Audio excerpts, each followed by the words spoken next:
Getting a little closer to Chicago from here. How's everybody doing? Can everybody please give a big round of applause to Dondre Young? Fantastic young man. Thank you for the introduction. Happy Halloween, everybody. I love your masks. Please give a big round of applause as well to Governor Gretchen Whitmer, your own. Lieutenant Governor Garland Gilchrist. My buddy from the Senate, Debbie Stabenow. A man who's always in there fighting for you, who we need to send back to the United States Senate, Gary Peters. Your congressman, born and raised right here in Flint, Michigan, Dan Kildee. Mayor Sheldon Neely. And the big treat to come, the next president of the United States, Joe Biden.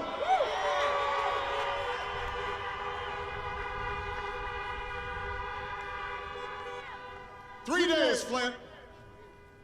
3 days until the most important election of our lifetimes. We love you! I love you too. We love you! Listen, I know right now you got the Michigan State game, and that's a big deal. Paul Bunyan Trophy's on the line, but this Tuesday, everything is on the line. Our jobs are on the line. Our health care is on the line. Whether or not we get this pandemic under control is on the line. But here's the good news. On Tuesday, you can choose change.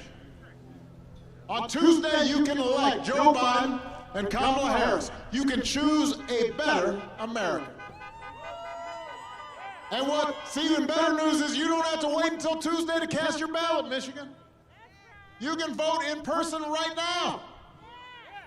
Just go to iwillvote.com. Find your polling place. Get out there and vote. I did already.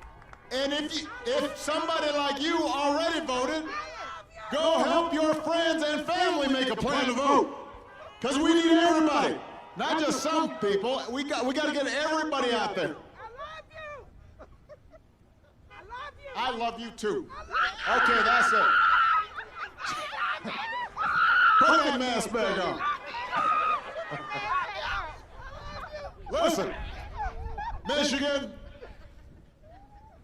Joe Biden is my brother. I love this. I love Joe Biden, and he will be a great president.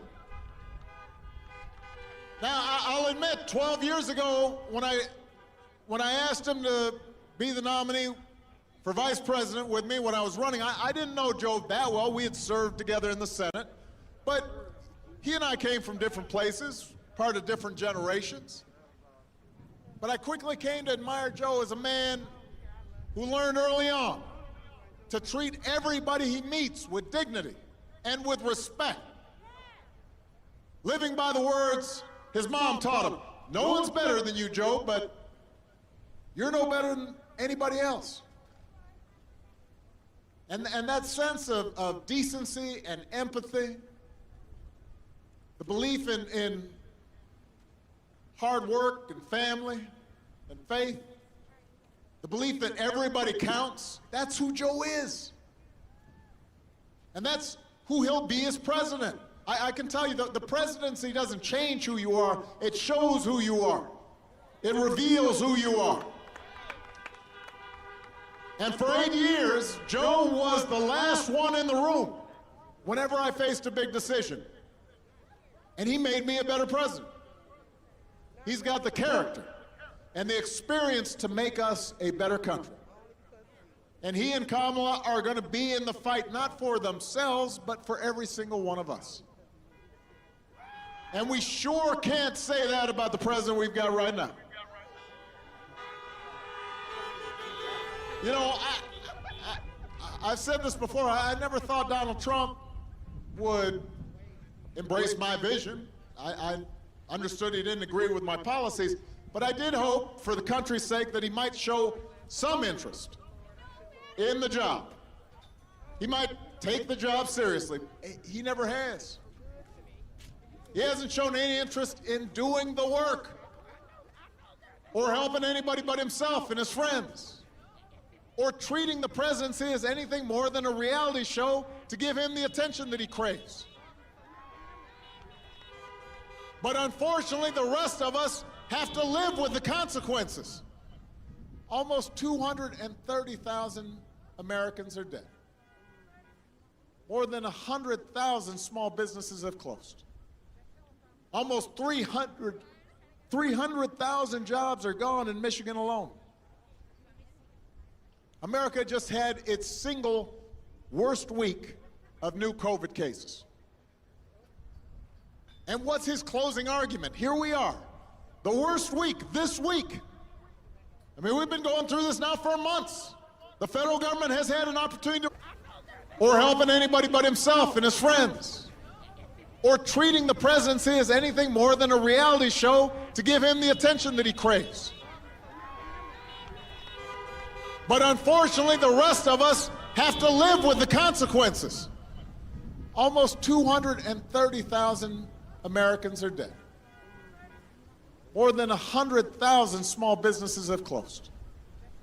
Almost 300,000 jobs are gone in Michigan alone. America just had its single worst week of new COVID cases. And what's his closing argument? Here we are, the worst week, this week. I mean, we've been going through this now for months. The federal government has had an opportunity to respond for months. And his closing argument this week is that the press and people are too focused on COVID. COVID, he's complaining. He's jealous of COVID's media coverage. And now he's accusing doctors of profiting off this pandemic. Think about that. He said this just yesterday. Said doctors are overblowing it because they're going to make money off it. Doctors. He cannot fathom. He does not understand the notion that somebody would risk their life to save others without trying to make a buck. His chief of staff says, we're not going to control the pandemic. That's a quote. Said it last week. We are not going to control the pandemic. We noticed, Mr. Chief of Staff. We understand you're not going to control the pandemic. But you know who will? Joe Biden will. When we elect him President of the United States.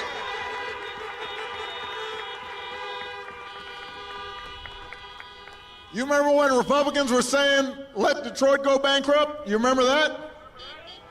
Now they might as well be saying, let America get COVID, because that's how they're asking.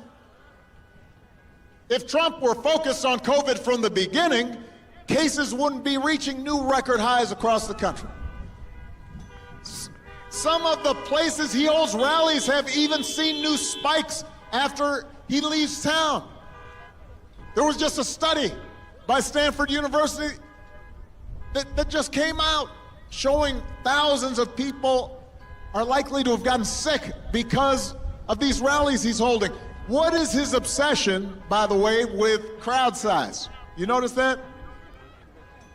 He's always worried. This is the one measure he has of success. He's still worrying about his inauguration crowd being smaller than mine.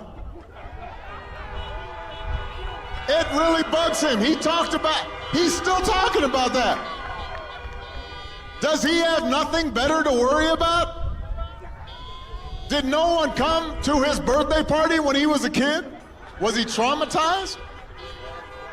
What's with crowds? Well, you know, I've had crowds before, you know. Had quite a few. But you know, when a country's going through a pandemic, that's not what you're supposed to be worrying about. And that's the difference between Joe Biden and Trump right there. Trump nonsense. Canada identified its first case the same week that the U.S. did, right? Just a few miles up, right? It's not close. I may not be pointing north, but Canada's pretty close by. Our mortality rate in the United States is 2.5 times higher than Canada. Think about that. If we had the same percentage of folks dying in Canada as we do here, nearly 90,000 Americans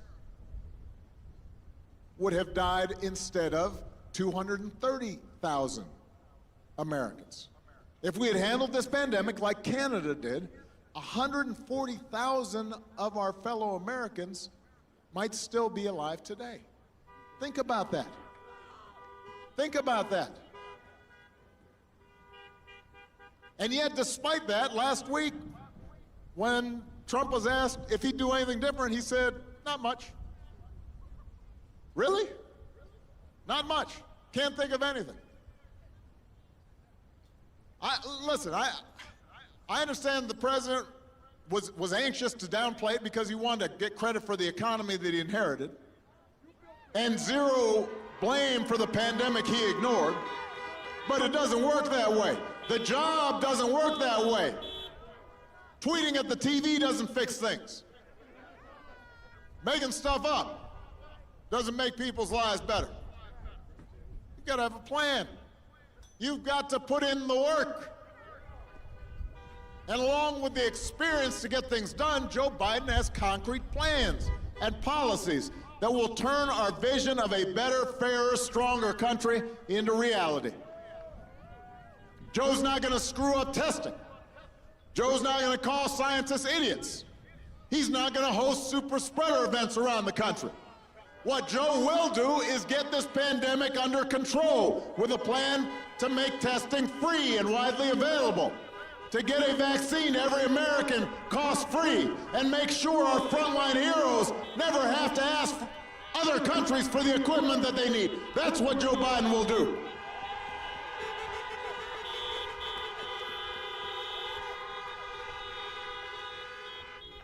Joe's plan will guarantee paid sick leave for workers and parents affected by the pandemic.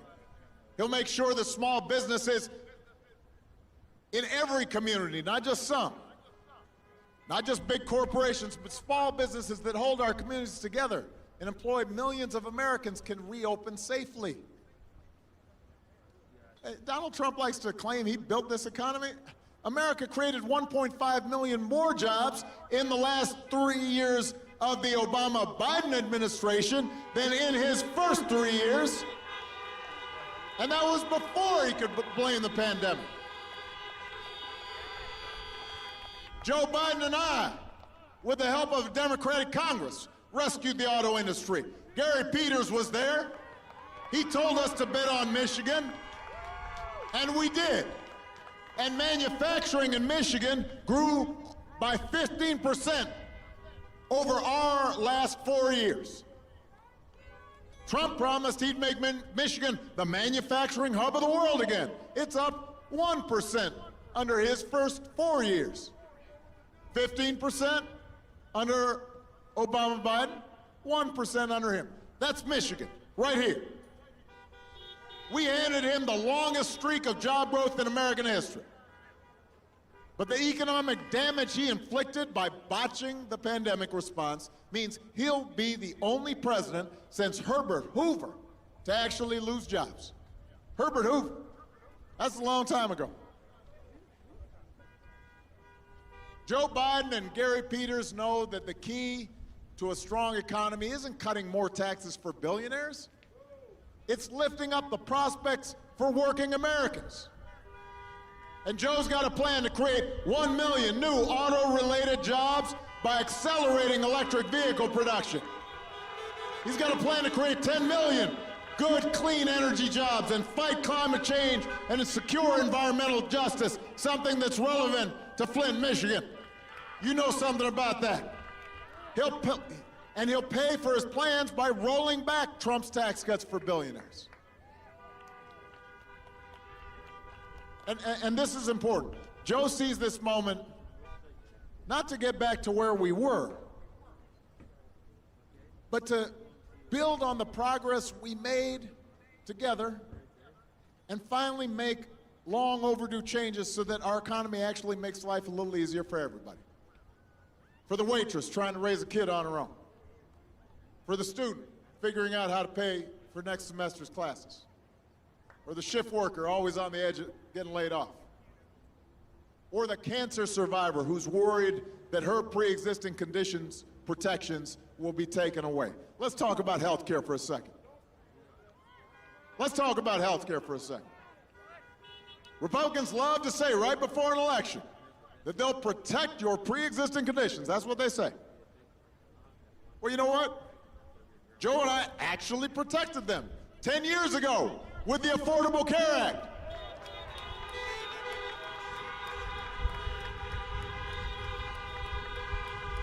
And since we did so, with no help from Republicans, no votes from Republicans, Republicans have tried to repeal or undermine the ACA more than 60 times.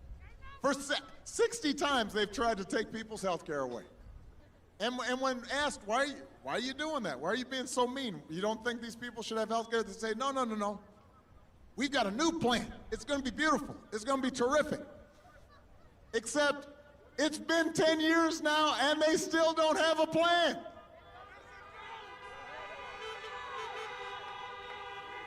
They're trying to bamboozle you. Instead of actually coming up with a plan, they've attacked the ACA at every turn. They've driven up costs. They've driven up the number of uninsured. Now they're trying to get the Supreme Court to take your health care away in the middle of a pandemic. Right at the time when people need health care. They've signed on to a case right now in the Supreme Court where they're trying to take insurance away from folks who need it with nothing but empty promises to take its place. And now Mitch McConnell is pouring millions of outside super PAC dollars into Michigan to try to beat Gary Peters because that's part of their agenda. Michigan, here is the truth. Joe and Kamala and Gary will protect your health care. They will expand Medicare. They will make insurance more affordable for everybody. And the reason you know that's true is because they were there when we did it the first time.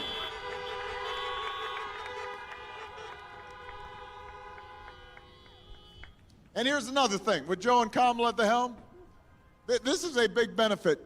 Michelle and I were talking about this over dinner the other day. You're not going to have to think about them every day. You're not going to have to argue with your family about them every day. It won't be so exhausting. You'll be able to get on with your lives knowing that the president is not going to suggest we inject bleach as a possible cure of COVID. You won't have to find out, you won't wake up in the morning and kind of open your phone, oh, newsflash. The president retweeted conspiracy theories that the Navy SEALs didn't actually kill bin Laden.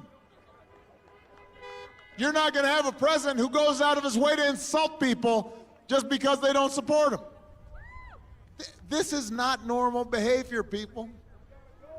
We would not tolerate it from a teacher or a coach or a coworker or a family member.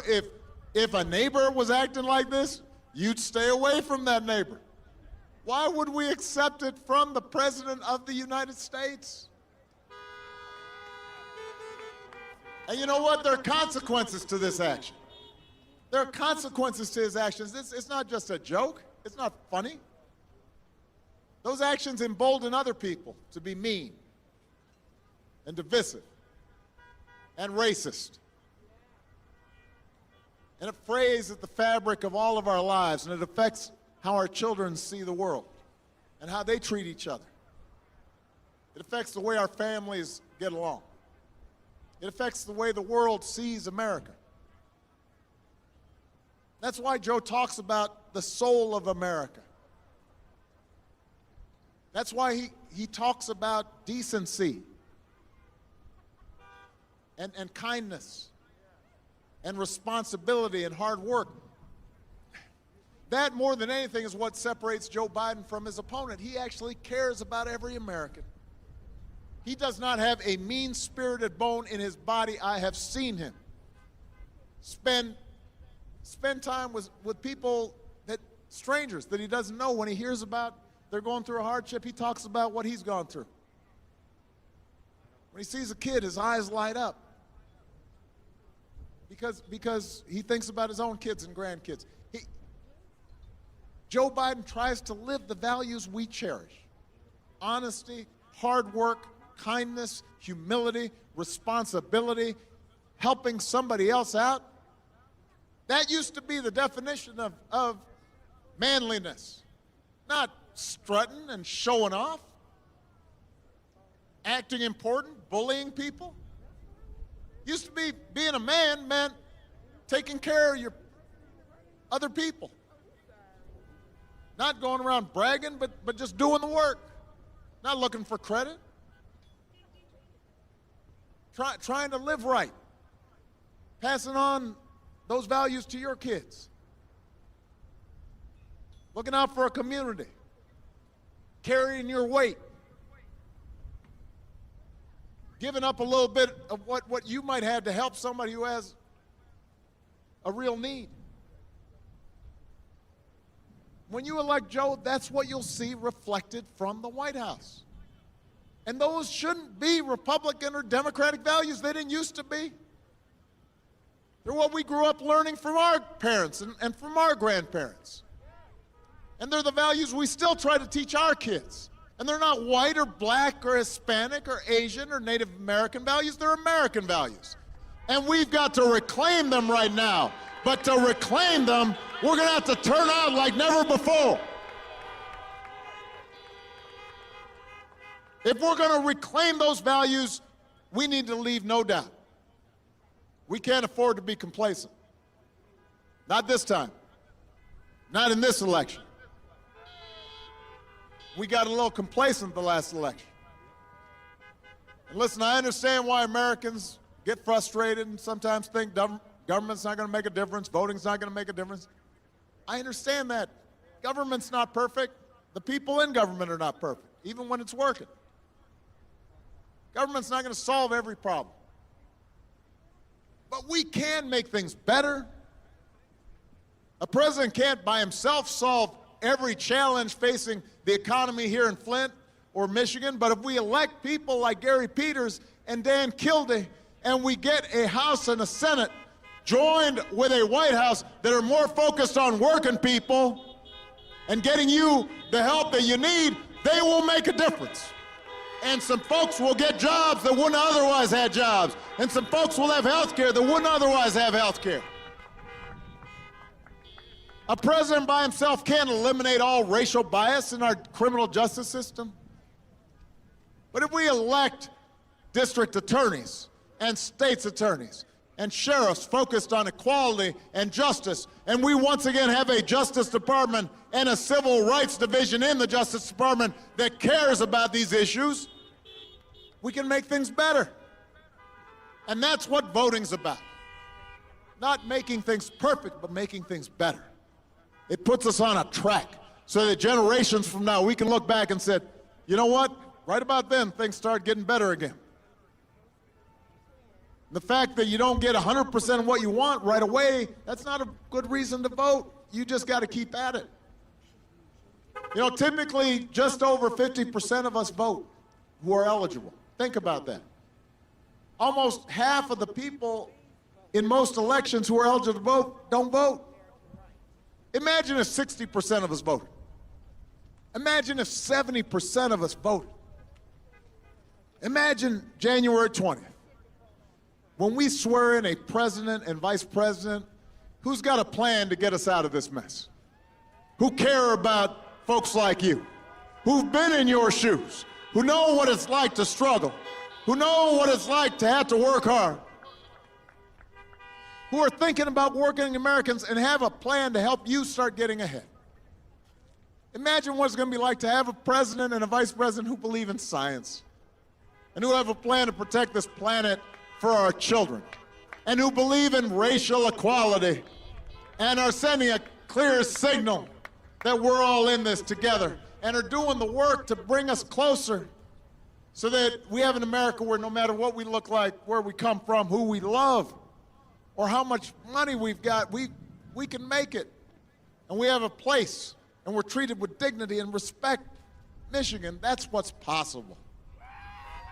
And I'm asking you to remember that it's possible. I want you to remember what this country can be. But you can't just imagine a better future. You can't just wish for it. You've got to fight for it. You got to fight for it. We got to out-hustle the other side. We got to vote up and down the ticket like never before, right here in Michigan and all across the country.